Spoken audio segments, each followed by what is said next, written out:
Dear students, मैं doctor Bhagat Singh, सहायक आचार्य राजनीति विज्ञान, राजकीय कन्या महाविद्यालय बारा, आप सभी का हार्दिक स्वागत।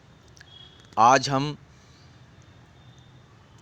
बीए तृतीय वर्ष प्रश्न पत्र द्वितीय इकाई चतुर्थ के अंतर्गत भारत के पड़ोसी देशों के साथ संबंध, जिसमें भारत श्रीलंका संबंधों के संदर्भ में अध्ययन करेंगे।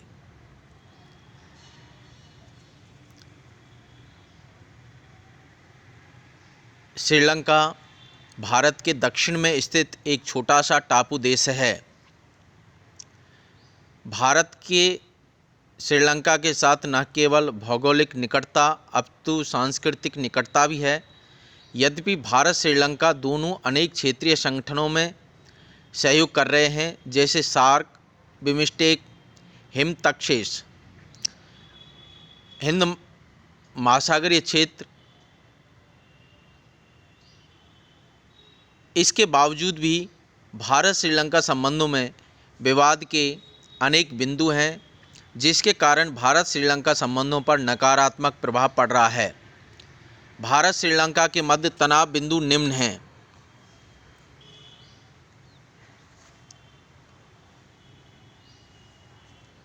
ये तनाव के जो बिंदु हैं वो हमें याद रहने चाहिए कि भारत श्रीलंका के मध्य विवाद के क्षेत्र क्या हैं या तनाव के क्षेत्र कौन कौन से हैं। सबसे इम्पोर्टेंट है तमिल समस्या। तमिल समस्या यदि भारत श्रीलंका के संबंधों में सबसे ज़्यादा तनावपूर्ण जो स्थिति रहती है वो तमिल समस्या के कारण ही है। दूसरी प्रॉब्लम है कक्षद्वीप। तीसरा सेतु समुद्रम परियोजना, जो कि पाक जलडमरू मध्य व मन्नार की खाड़ी को जोड़ने का काम करती है। सेतु समुद्रम प्रोजेक्ट चीन व पाक के श्रीलंका के साथ बढ़ते संबंध, जिनके कारण भी भारत श्रीलंका के संबंध कटुतापूर्ण स्थिति में हो जाते हैं। लेकिन इनमें सबसे जो अहम बिंदु है तनाव का वो है तमिल समस्या। श्रीलंका में सिंगली बौद्ध तो बहुसंख्यक हैं, जिनकी संख्या लगभग 80% है। वहीं तमिल अल्पसंख्यक हैं जो 20% हैं। यानी बहुसंख्यक है सिंगली वर्सेस तमिल, वहाँ संघर्ष है, जिसमें तमिल माइनॉरिटी में है और सिंगली मेजॉरिटी में है। यह तमिल मूलतः भारतीय हैं जो औपनिवेशिक काल में श्रीलंका के चाय के बागानों में काम करने गए थे। वह वहाँ पर स्थायी रूप से बस गए। श्रीलंका 1948 में स्वतंत्र हुआ। वहाँ सिंगली बौद्ध का प्रभुत्व था। वहाँ उन्होंने सिलोन एक्ट 1948 पारित कर उनके अधिकारों को सीमित कर दिया। उन्हें रोजगार, शिक्षा के अधिकारों से सीमित कर दिया। यानी सिलोन एक्ट में तमिलों को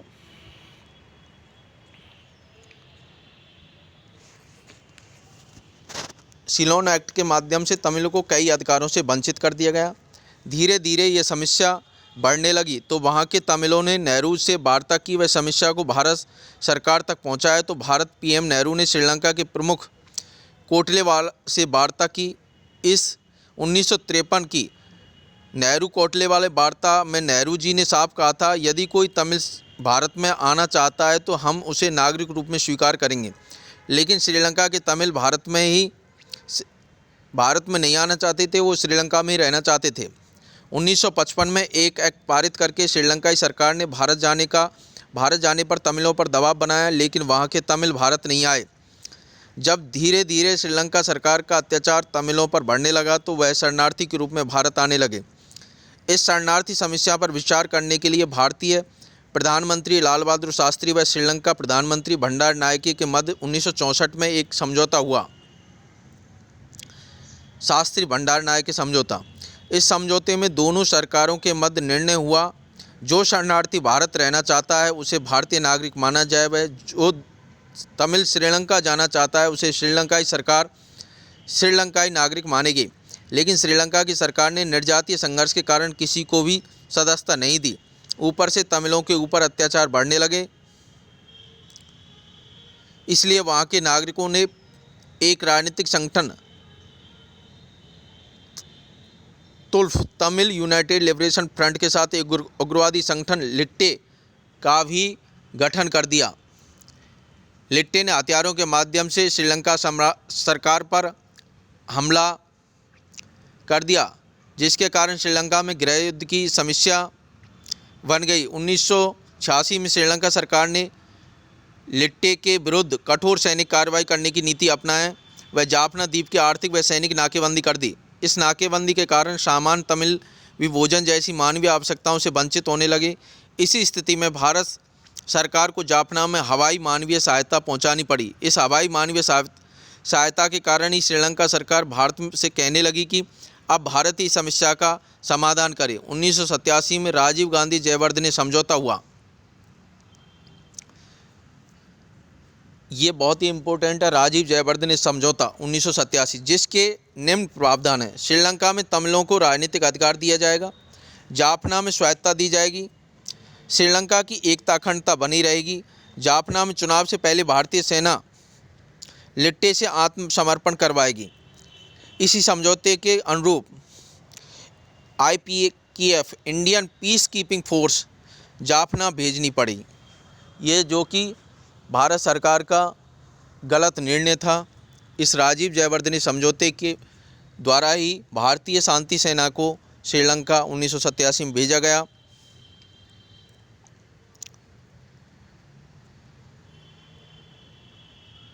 पहले तो कुछ समय के लिए लिट्टे ने भारतीय सैनिकों के समक्ष समर्पण किया, लेकिन बाद में उन्हें भारतीय सैनिकों पर कार्रवाई करना प्रारंभ कर दिया।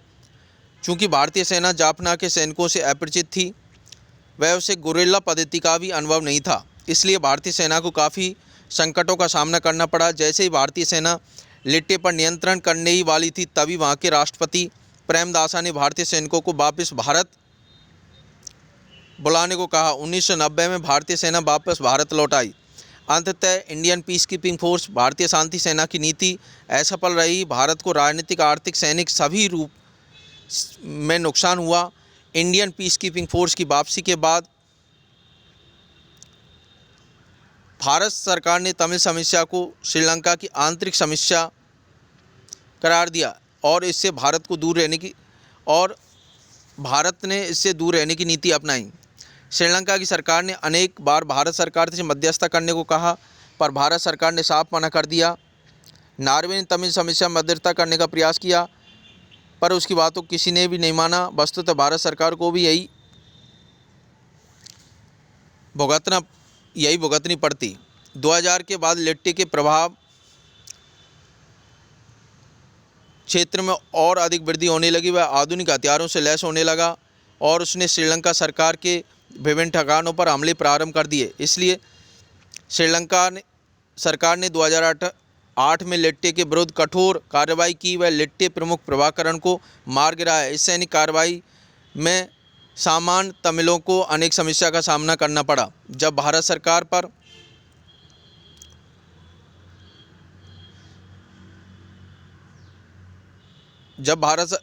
पर शरणार्थियों का दबाव बढ़ने लगा, तो भारत सरकार ने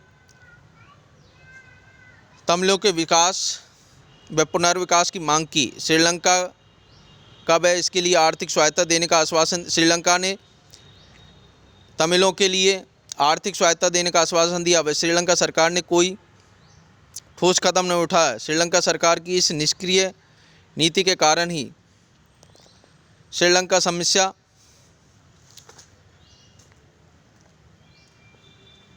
विकट रूप लेती गई।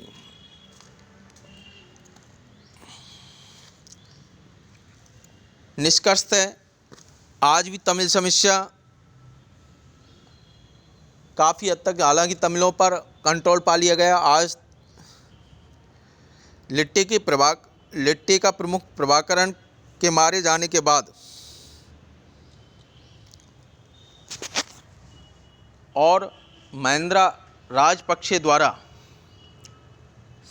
तमिलों पर दमन की नीति के माध्यम से तमिलों को पूरी तरह से, जो तमिल और सिंगलियों के जो गृह युद्ध की स्थिति में सेना के द्वारा उसको नियंत्रित कर लिया गया है।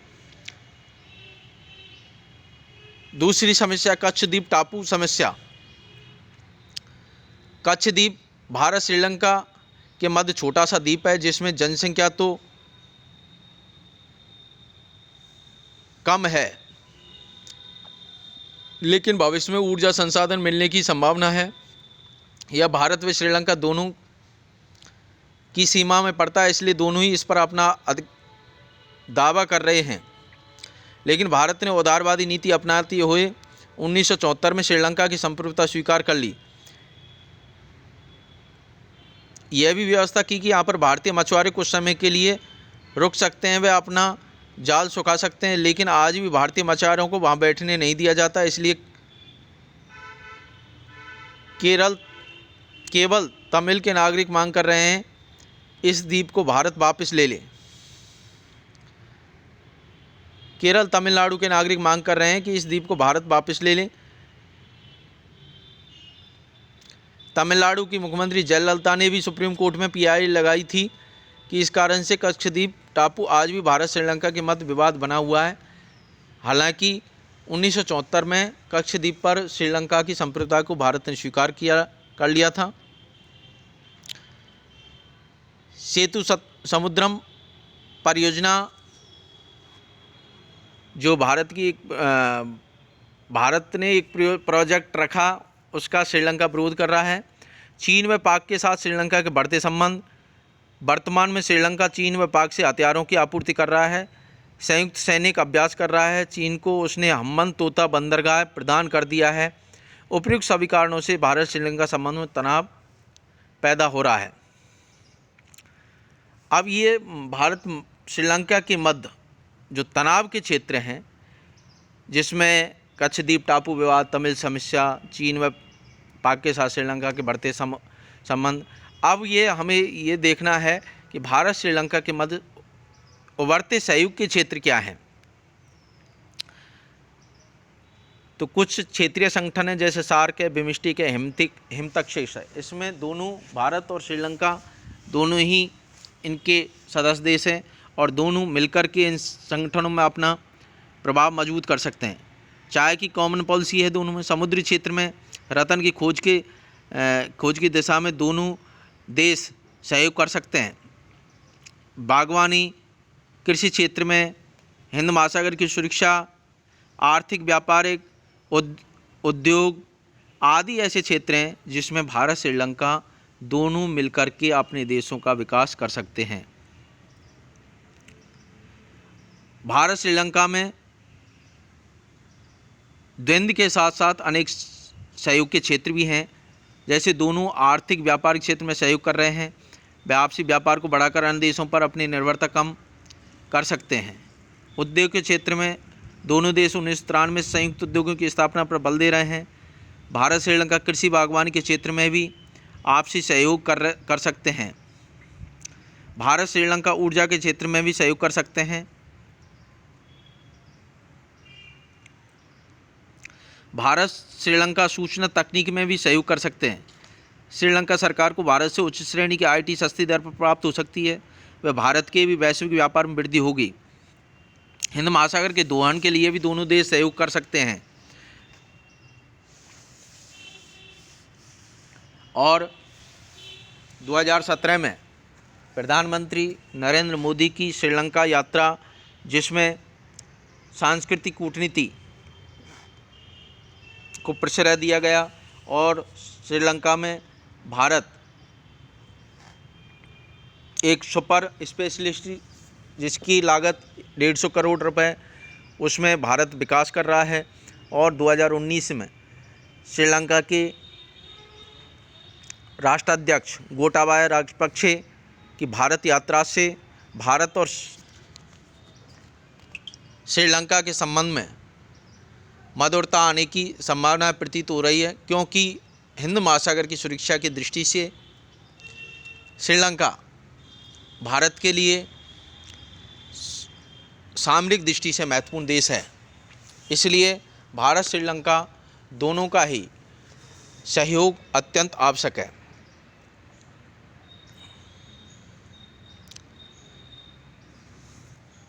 हालांकि निष्कर्ष तय कहा जा सकता है कि श्रीलंका और भारत के मध्य तमिल समस्या के कारण भारत श्रीलंका के संबंध कटुतापूर्ण रहे हैं।